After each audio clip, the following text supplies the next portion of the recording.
Nakatago sa madilim na sulok ng isang maliit na baryo ang isang lihim na nagbabalot sa pamilya ng mag-asawang maglalako ng karne, isang sumpa na nagdudulot ng takot at lagim. Paano nga ba hinarap ng batang pinalaki nila ang mga aninong nagbabanta sa kanyang buhay at kinabukasan? Ano ang misteryong bumabalot sa kanyang pamilya na ikinukubli ng mga matatanda? Tuklasin ang nakakakilabot na kwento ng pagtataksil, mahika, at paghihiganti na magbabago sa pananaw mo sa mga alamat ng Pilipinas. Huwag palampasin, dahil sa likod ng bawat anino, may lihim na naghihintay na mabunyag. Sa isang maliit na baryo sa gitna ng kabundukan, may mag-asawang nagtitinda ng karne sa palengke. Sila ay kilala sa kanilang mabagsik na tindahan, ngunit higit sa lahat, sa kanilang kakaibang mga gawain tuwing gabi. Isang batang lalaki ang pinalaki nila, anak na minahal at inalagaan, ngunit mailihim na madilim. Sa bawat gabi, ang amoy ng sariwang karne ay humahalo sa hanging malamig at mabagsik na simoy ng kagubatan. Sa kwarto ng bata, tahimik ang paligid, ngunit ang kanyang mga mata ay laging nagmamasid sa dilim. Isang gabi, habang nag-iisa sa kanilang lumang bahay, may narinig siyang malalim at malupit na paghinga mula sa ilalim ng sahig. Dahan-dahan niyang binuksan ang kahoy na sahig, at isang kuweba ng itim na usok ang lumabas, kasabay ng mga aninong gumagalaw na parang buhay. Nakita niya ang kanyang mga magulang, ngunit hindi na sila mga tao. Ang mga ito ay mga nilalang na nagpapalit ng anyo, may mga mata na naglalagablab sa dilim. Narinig niya ang mga bulong ng isang antigong dasal, na tila isang sumpa na bumabalot sa buong pamilya. Nagtaka siya sa matalim na sakit sa kanyang dibdib, tila ba may tinik na dumudurog sa kanyang puso, habang nakikita ang katotohanang matagal na niyang itinatago. Ang kanyang mga magulang ay mga aswang, nagtatago sa likod ng kanilang maskara ng normalidad upang maghiganti sa mga tao ng baryo. Sa kanyang paningin, nagsimula siyang makita ang mga alaala ng pagtitiis, takot at pagtataksil na pumuno sa kanyang murang isipan. Isang gabi, nahuli niya ang kanyang ina na nagdadaan ng itim na likido sa kanilang bakuran, isang seremonya para sa sumpa na nagpapalakas sa kanilang kapangyarihan. Tumunog ang kampana sa baryo, at ang mga tao ay nagsimulang magtipon sa paligid, nagbabantay at naghahanda laban sa kakaibang panganib. Ang bata, nahaharap sa pagitan ng katotohanan at ng kanyang pagmamahal sa mga magulang, ay nakaramdam ng matinding pagkabigo at takot. Sa ilalim ng liwanag ng buwan, nakita niya ang kanyang ama na nagbabago, ang mga kamay ay naging kuko, at ang mukha ay nagkaroon ng mga sugat na sumisigaw ng sakit at galit. Narinig niya ang sigaw ng kanyang sarili sa hangin, ngunit walang nakarinig. Nagdesisyon siya na lumaban sa sumpa, sa dilim, at sa takot na bumabalot sa kanyang pamilya at sa buong baryo. Ngunit ang kapangyarihang lumalaban sa kanya ay mas malakas pa kaysa sa inaakala niya, isang malupit na halimaw na hindi basta-basta matatalo. Habang lumalalim ang gabi, ang kanyang mga mata ay nagiging malabo, ang hangin ay humihigpit, at ang mundo ay nagiging isang bangungot na hindi niya matakas. Mababalot ba siya ng liwanag o tuluyang lulunod sa dilim ng sumpang ipinamana ng kanyang mga magulang? Hindi niya alam, ngunit alam niyang ang kanyang kwento ay simula pa lamang ng isang matinding laban na maihalong trahedya at kababalaghan. Habang unti-unting bumabalot ang dilim sa kanyang paligid, naramdaman ng bata ang malamig na kamay ng kanyang ina sa kanyang balikat. Hindi ito ang ina na kanyang kilala, ang kamay ay matalim, parang may tinik na sumisikip sa balat. Sa likod ng mga bintana, ang mga anino ng mga kapitbahay ay nagiging mga halimaw na naglalakad, mga mata nila ay pulang-pula sa galit at takot. Narinig niya ang mga bulong ng mga salitang hindi niya maintindihan, mga dasal na pumapawi sa katotohanan at nagdadala ng karagdagang lagim. Pinilit niyang bumalik sa kanyang puso ang alaala ng kabutihan, ngunit bawat sandali ay unti-unting nawawala, pinapalitan ng malamig na takot at kawalang pag-asa. Sa kabila ng lahat, naramdaman niya ang isang tinig, mahina, ngunit puno ng pag-asa, na nagsasabing may paraan upang mapalaya ang kanyang kaluluwa. Kailangan niyang harapin ang sumpa sa puso ng kagubatan, sa ilalim ng isang punong matandang puno ng balete, kung saan nagsimula ang lahat ng kasamaan. Hindi na siya bata, sa gabing iyon, naging mandirigma siya laban sa anino ng kanyang mga magulang at sa madilim na kasaysayan ng kanilang lahi. Habang naglalakad siya patungo sa gubat, bawat hakbang ay may kasamang pag-iyak ng hangin at pag-ungal ng mga nilalang na matagal nang nawalay sa mundo ng tao.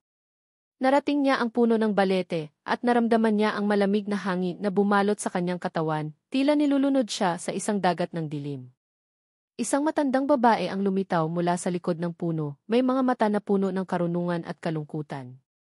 Ito ang huling laban, anak, sabi ng matanda, ang sumpa ay kailangang mapunit upang ang iyong kaluluwa ay makalaya. Hindi siya nag-atubiling tumanggap ng kanyang kamay at pumasok sa isang ritual na puno ng apoy, dasal, at mga sigaw na nagmumula sa kaluluwa ng kagubatan. Sa gitna ng ritual, naramdaman niya ang matinding hapdi sa kanyang dibdib. Ang kanyang mga magulang ay lumitaw bilang mga multo, nagtatangkang pigilan siya. Ngunit sa huling sandali, isang sinag ng liwanag ang bumalot sa kanya, tinanggal ang dilim at binuksan ang pinto ng kalayaan. Nagsimula siyang umiyak, hindi sa takot kundi sa paglaya. Ang batang pinalaki ng mga mag-asawang maglalako ng karne ay naging simbolo ng pag-asa laban sa kadiliman.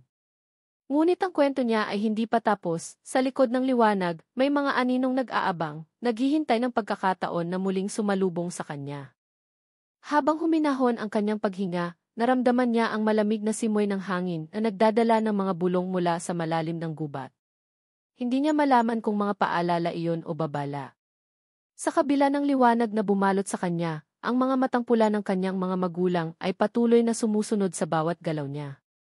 Nang tumalikod siya mula sa puno ng balete, ang lupa ay biglang nanginginig at ang mga sanga ay tila mga kamay na umaabot sa kanya. Nagmadaling lumakad ang bata, ngunit ang mga anino sa paligid ay tila sumusunod ng tahimik, walang sinasabi, ngunit naglalaman ng matinding galit. Sa bawat hakbang, naramdaman niyang may bumubuo ng malamig na kawalan sa kanyang dibdib, parang may bahagi ng kanyang pagkatao ang unti-unting nawawala.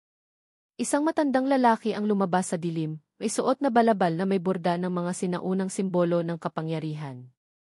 Hindi ka patapos, boses nito'y malalim at malamig, ang sumpa ay hindi isang sumpa lamang, ito ay isang panata. Pilit siyang nagtatangkang magpaliwanag, ngunit ang kanyang mga salita ay naputol ng isang malakas na hangin na nagdala ng mga anino na parang mga aswang na naghahanap ng biktima. Nakaramdam siya ng pagkalito at pagkawalang pag-asa. Ngunit sa puso niya ay nagliyab ang apoy ng katapangan na nagmula sa ritual ng matandang babae. Nagpasiya siyang harapin ang matandang lalaki at ang mga aninong sumunod sa kanya, handang ipagtanggol ang kanyang kalayaan at ang kanyang pagkatao. Habang ang gabi ay naging mas madilim, ang labanan ay nagsimula, isang pakikibaka ng liwanag laban sa dilim, ng pag-asa laban sa takot. Ang bawat sigaw ay nagpalakas sa kanya. Bawat pagluha ay nagbigay lakas, hanggang sa ang huling anino ay nawala sa dilim ng gabi. Ngunit sa dulo ng laban, isang malakas na pag-iling ang yumanig sa lupa, ang sumpa ay maihigit pang mga lihim na hindi pa nabubunyag. Sa pagyanig ng lupa, naramdaman niya ang pag-ikot ng mundo sa kanyang paligid, parang nawawala siya sa oras at espasyo. Isang malamlam na liwanag ang sumilip mula sa ilalim ng lupa, at unti-unting lumitaw ang isang malaking butas na puno ng mga lumang buto at kalansay. Mula rito, umusbong ang isang nilalang na mas mabagsik kaysa sa mga aswang na nakita niya, isang anino na naglalaman ng lahat ng puot at galit ng kanyang mga ninuno. Tiningnan siya ng nilalang ng matindi, parang hinuhukay ang kanyang kaluluwa, naghahanap ng kahinaan. Hindi siya nagpatinag, sa halip, inihagis niya ang kanyang sariling dugo sa lupa, isang panata na hindi na siya magiging alipin ng madilim na kapangyarihan ng kanyang pamilya. Sumiklab ang apoy sa paligid nila, at ang nilalang ay sumigaw ng matinis na tunog na bumalot sa buong kagubatan.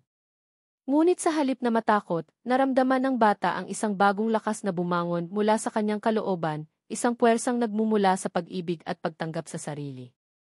Pinilit niyang ilahad ang kanyang puso sa liwanag, habang ang mga anino ay unti-unting napapawi, at ang mga sigaw ng kalungkutan ay naging himig ng pag-asa. Ngunit bago pa tuluyang mawala ang nilalang, may lumitaw na isang matandang lalaki, isang mangkukulam na tagapagbantay ng sumpa, handang ipagpatuloy ang laban. Hindi mo pa matatapos ang kwento, batang naglakas loob, wika ng matanda, dahil ang dugo ng mag-asawang maglalako ng karne ay may kapangyarihan na hindi basta-basta mawawala. Nakita ng bata ang anino ng trahedya na papalapit, ang isang panibagong yugto ng laban na puno ng sakit, pagtataksil, at mga lihim ng sinaunang mahika. Ngunit handa na siya. Handa na siyang labanan ang lahat, hanggang sa makamit ang tunay na kalayaan, hindi lamang para sa kanyang sarili, kundi para sa lahat ng mga nalulugmok sa dilim ng kanilang nakaraan. Habang nakatayo siya sa gitna ng nagliliyab na apoy, naramdaman niya ang malamig na hangin na dumaan sa kanyang balat, tila ba bumulong ng mga lumang espiritu. Ang mukha ng matandang mangkukulam ay naging malapit, puno ng galit at paghatol. Saan mo ibabato ang iyong tapang kung ang sumpa ay bahagi ng iyong dugo? Tanong nito na parang isang hamon. Hindi siya sumagot, ngunit sa puso niya ay alam niyang ang tunay na laban ay hindi lamang laban sa mga nilalang ng dilim, ito rin ay laban para sa kanyang sariling pagkatao. Inilabas niya ang isang maliit na kahon na may mga lumang lihim na ipinasa sa kanya ng matandang babae sa puno ng balete. Bumukas ang kahon, at lumabas ang isang pulang kandila, isang salamin, at isang maliit na kahoy na krus na may mga ukit ng sinaunang simbolo.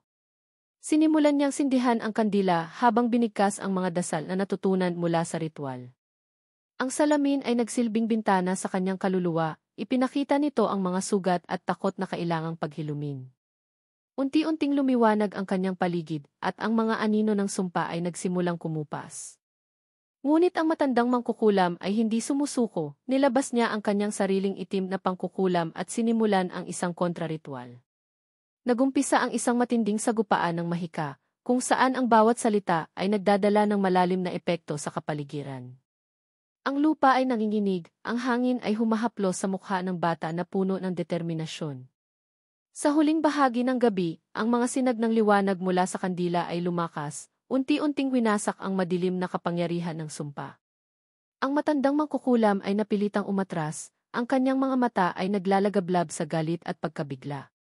Sa wakas, ang bata ay nakatayo bilang isang mandirigma, hindi na alipin ng madilim na kapangyarihan, kundi isang ilaw ng pag-asa sa gitna ng kadiliman. Ngunit bago tuluyang mawala ang dilim, naramdaman niya ang malamig na hangin na sumalubong sa kanya, dala ang mga bulong ng mga espiritu ng kanyang mga ninuno. Sa gitna ng katahimikan, may isang tinig na sumulpot, mahina, ngunit punong-puno ng kapangyarihan at paalaala. Ang sumpa ay bahagi ng iyong dugo, ngunit ikaw ang may hawak ng kapalaran nito, sabi ng tinig. Hindi niya ito nakita, ngunit ramdam niya ang presensya ng mga sinaunang espiritu na nagbabantay at nagmamasid sa kanyang landas. Alam niyang hindi sapat ang isang gabi lamang upang wakasan ang lahat ng dilim na bumalot sa kanyang pamilya at sa kanilang pangalan. Kailangan niyang patuloy na lumaban, hindi lamang para sa kanyang sarili, kundi para sa lahat ng mga nalulugmok sa kahapon. Habang ang unang sinag ng araw ay sumilip sa silangan, tumayo siya ng matatag, dala ang tatlong bagay sa kanyang kamay, ang kandila, ang salamin at ang krus.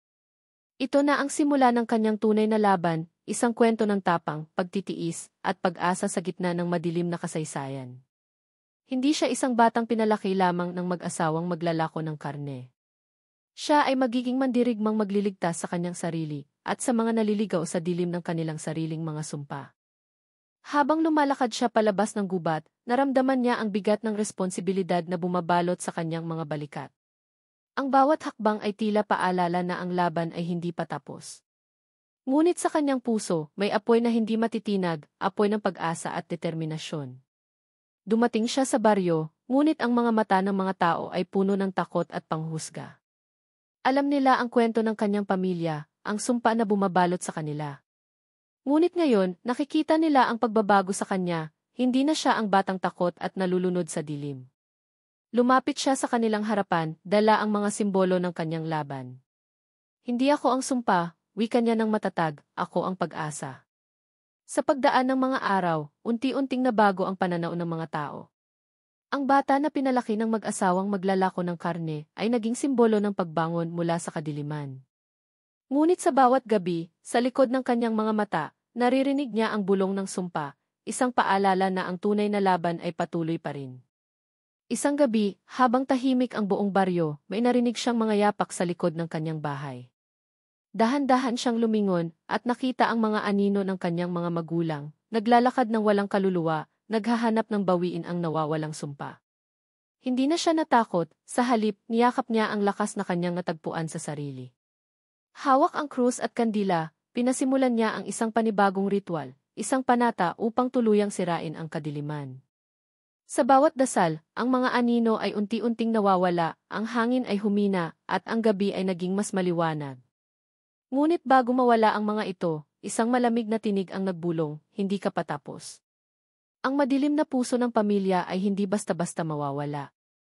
Nakita niya sa dilim ang mga mata na naglalagablab, mga mata ng mga naghintay sa kanyang pagbagsak.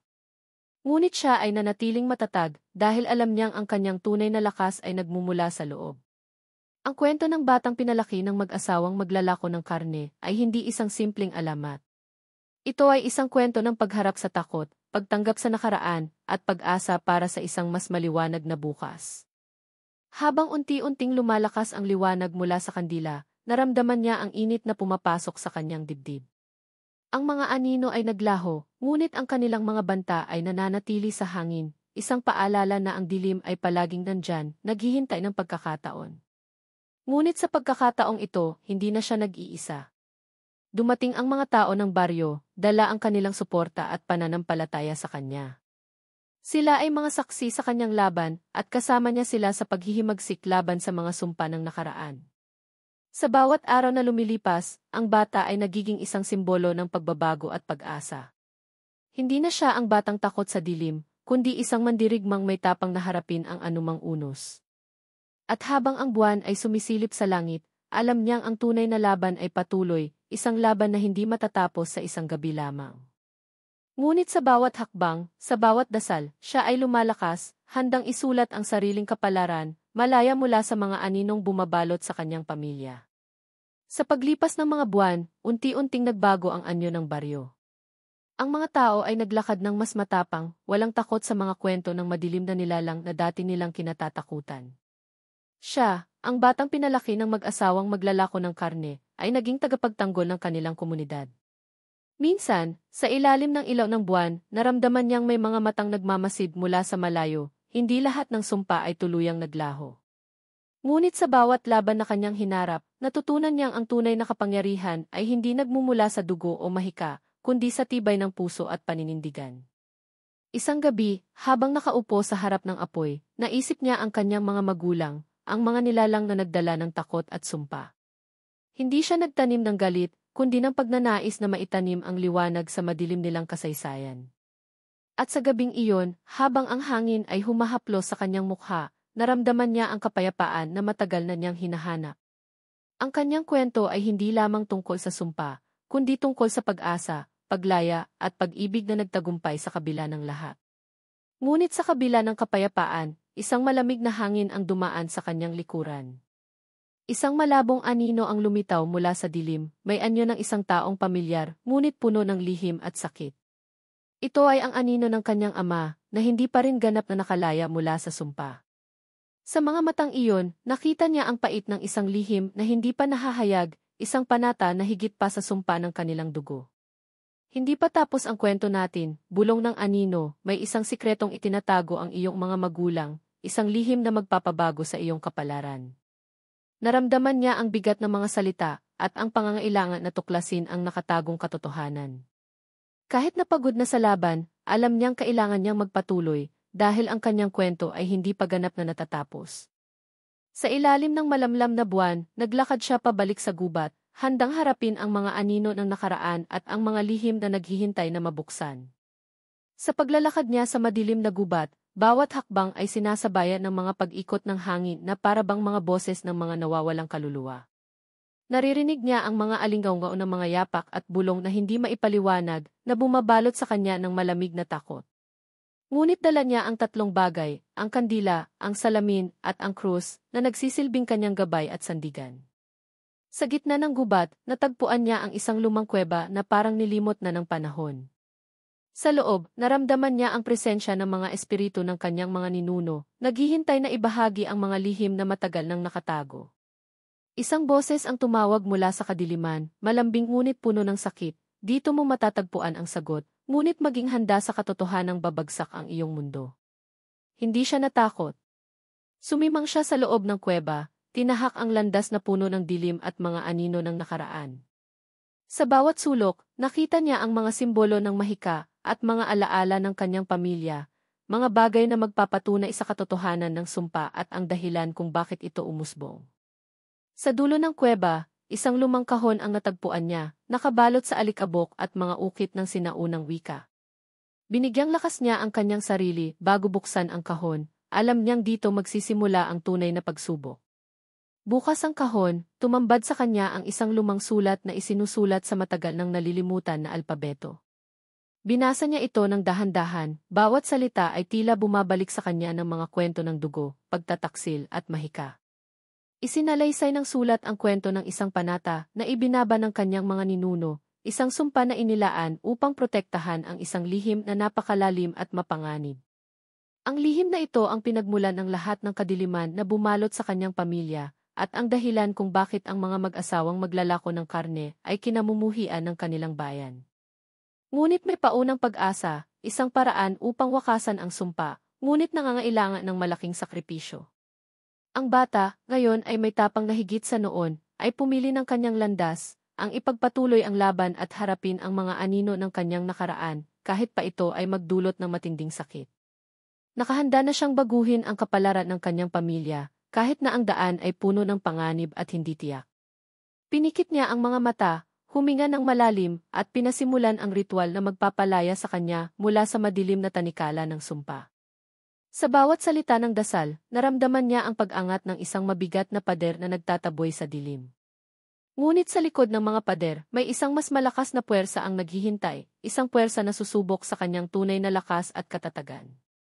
Sa gitna ng ritual, biglang lumakas ang hangin at ang apoy ng kandila ay nagniningas ng mas matindi.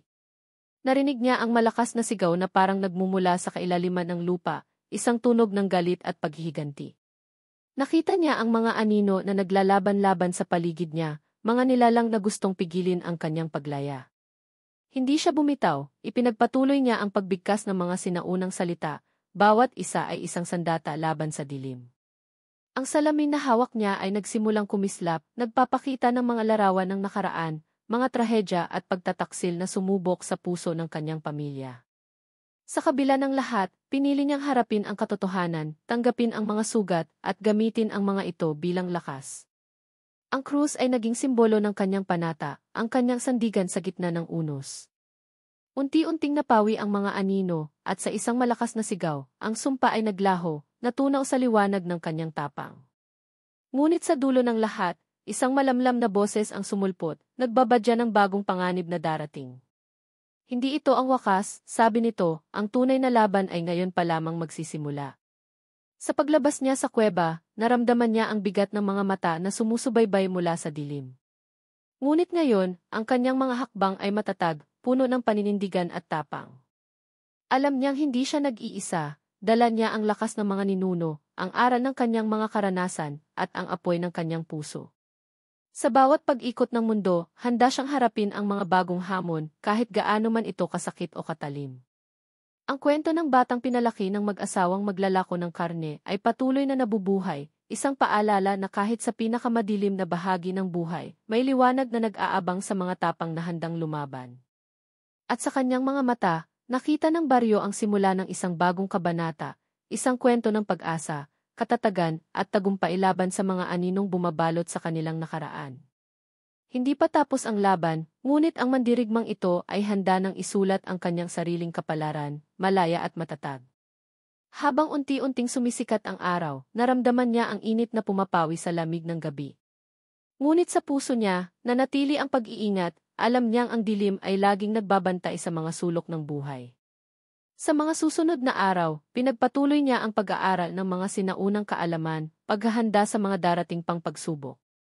Nakipag-ugnayan siya sa mga matatanda ng baryo, mga tagapagmana ng karunungan na handang gabayan siya sa landas ng paglaya. Kasama nila, natutunan niyang ang tunay na kapangyarihan ay hindi lamang galing sa mahika, kundi sa pagkakaisa, pag-ibig at pagtanggap sa sarili. At sa bawat araw na lumilipas, lumalalim ang kanyang pangunawa sa mga misteryo ng mundo at ng kanyang pamilya. Alam niyang malayo pa ang mararating, ngunit hindi na siya nag-iisa sa kanyang paglalakbay. Sa bawat hakbang, dala niya ang liwanag na magpapalaya sa kanya at sa mga susunod na henerasyon mula sa mga aninong nagbabanta sa kanilang pagkatao. Isang gabi, habang siya ay nagmumuni-muni sa tabi ng ilog, may narinig siyang malambing na tinig na humihimok sa kanya. Ito ay isang babala mula sa isang espiritu na dati nang pinalaya ng kanyang pamilya, ngunit ngayon ay bumabalik upang subukin ang kanyang katatagan. Hindi lahat ng sugat ay nakikita, sabi ng tinig, at hindi lahat ng sugat ay kayang pagalingin ng apoy o dasal. Naramdaman niya ang bigat ng mga salitang iyon, ngunit hindi siya nawala ng pag-asa. Sa halip, ipinangako niya sa sarili na patuloy na lalaban, hindi lamang sa mga nilalang ng dilim, kundi pati na rin sa mga sugat ng puso na taglay niya. Dahil sa huli, ang tunay na lakas ay nagmumula sa pagtanggap sa lahat ng bahagi ng kanyang pagkatao, maliit man o malaki, liwanag man o dilim.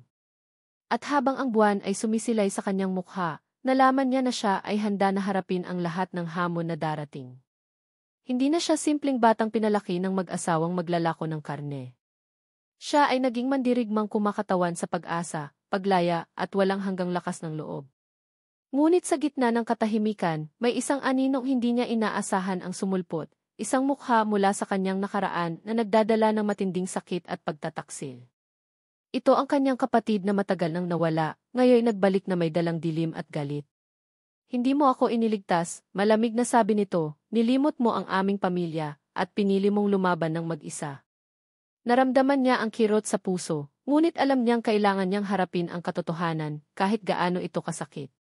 Sa kanilang pag-uusap, lumutang ang mga lihim na matagal nang itinago, mga pangyayaring nagbunsod ng kanilang pagkakahiwalay at ng sumpa na bumalot sa kanilang pamilya. Ngunit sa halip na magalit o magsisi, pinili niyang tanggapin ang kapatid at ang kanilang nakaraan.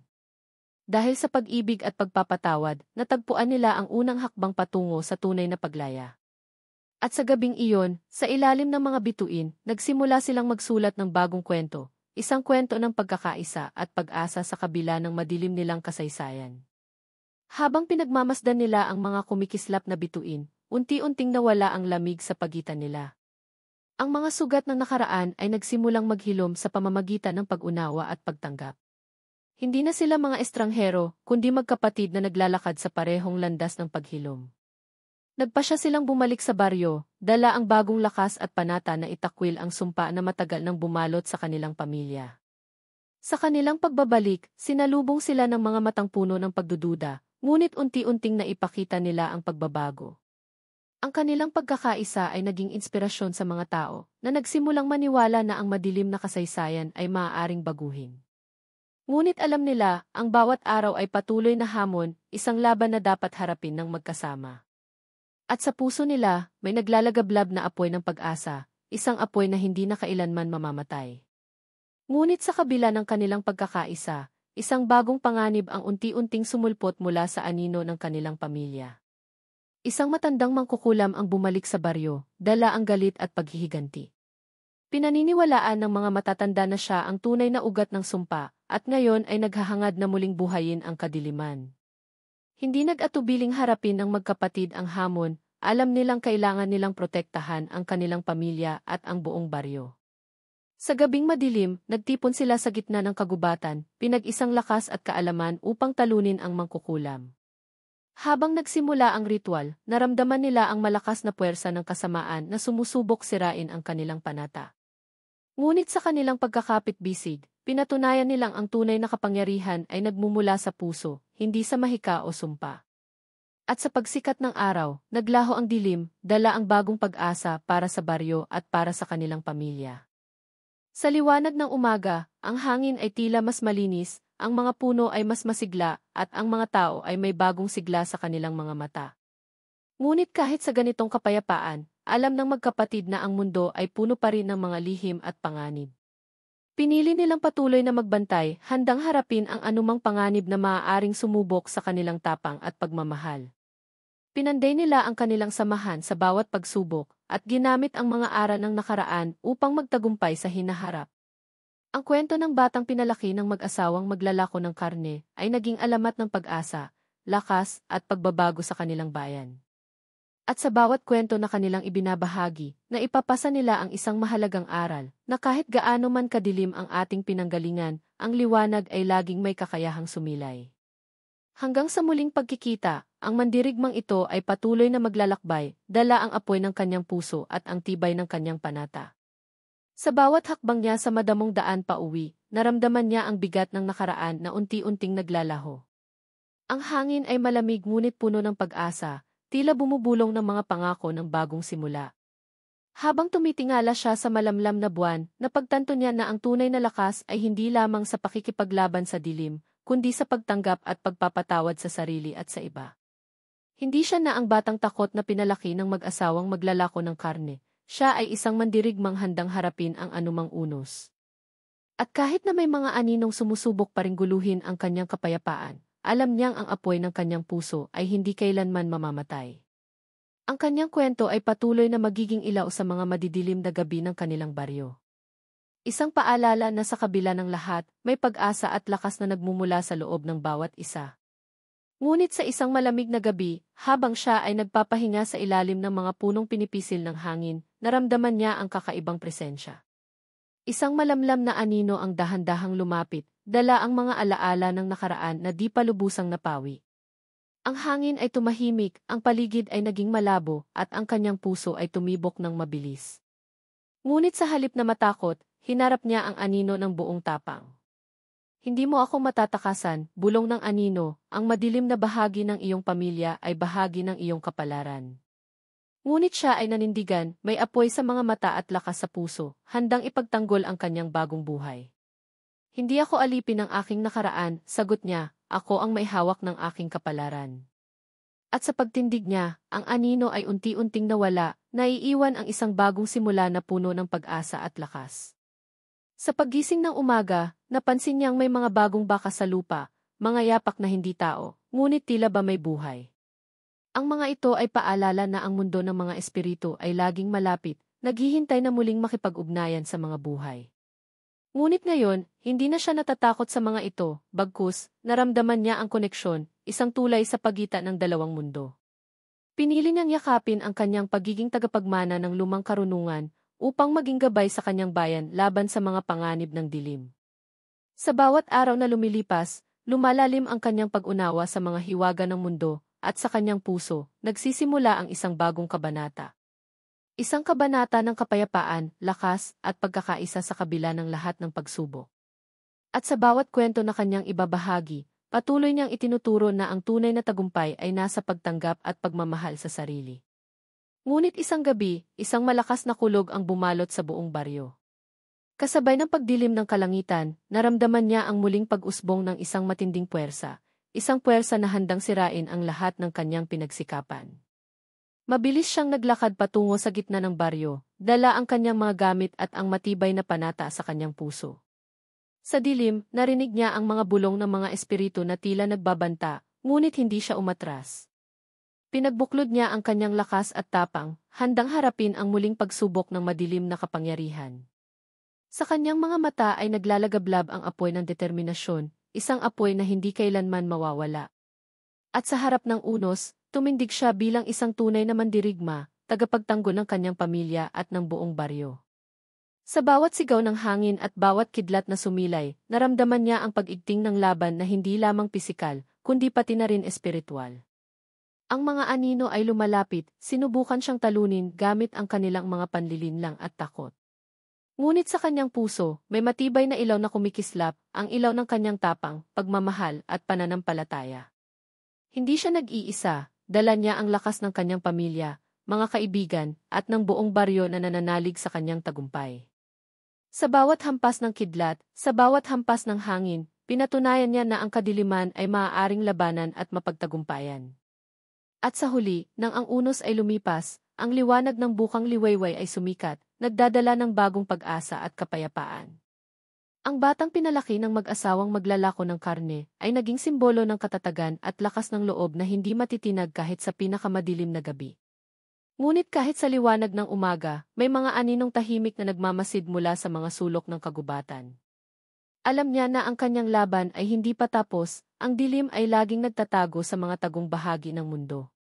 Ngunit ngayon, dala niya ang karunungan at tapang na nakuha mula sa kanyang mga karanasan.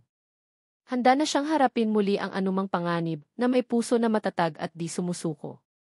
At habang ang araw ay unti-unting tumataas, dala niya ang pangakong hindi na siya muling magpapadala sa takot. Siya ang mandirigmang pinalaki ng mag-asawang maglalako ng karne, isang kwento ng paglaya, pag-asa, at walang hanggang tapang. At sa bawat hakbang niya sa landas ng buhay, dala niya ang liwanag na magpapatuloy na magbigay inspirasyon sa mga susunod na henerasyon. Sa huling sandali ng kanyang paglalakbay, tumayo siya sa tuktok ng isang burol, nilalantakan ang tanawin ng buong baryo sa ilalim. Narinig niya ang mga huni ng mga ibon, ang dahan-dahang huni ng hangin sa mga puno, mga himig ng bagong simula at kapayapaan. Sa puso niya, Naramdaman niya ang malalim na kapayapaan na matagal niyang hinanap, isang biyaya mula sa mga pagsubok at laban na kanyang napagdaanan. Alam niyang hindi natatapos ang kwento dito, ngunit siya ay handa na sa mga susunod na kabanata ng kanyang buhay. Dala niya ang aral na ang tunay na lakas ay nagmumula sa pagmamahal, pagkakaisa, at pagtanggap sa sarili. At sa bawat pag-ikot ng mundo, ang kanyang kwento ay mananatiling buhay, isang paalala na sa kabila ng kadiliman, laging mailiwanag na naghihintay na magbigay inspirasyon. Siya ang batang pinalaki ng mag-asawang maglalako ng karne, ngayon, isang mandirigma, tagapagligtas, at simbolo ng pag-asa. At sa paglipas ng mga taon, ang kanyang pangalan ay magiging alamat na magsisilbing gabay sa mga pusong naghahangad ng katapangan at pagbabago.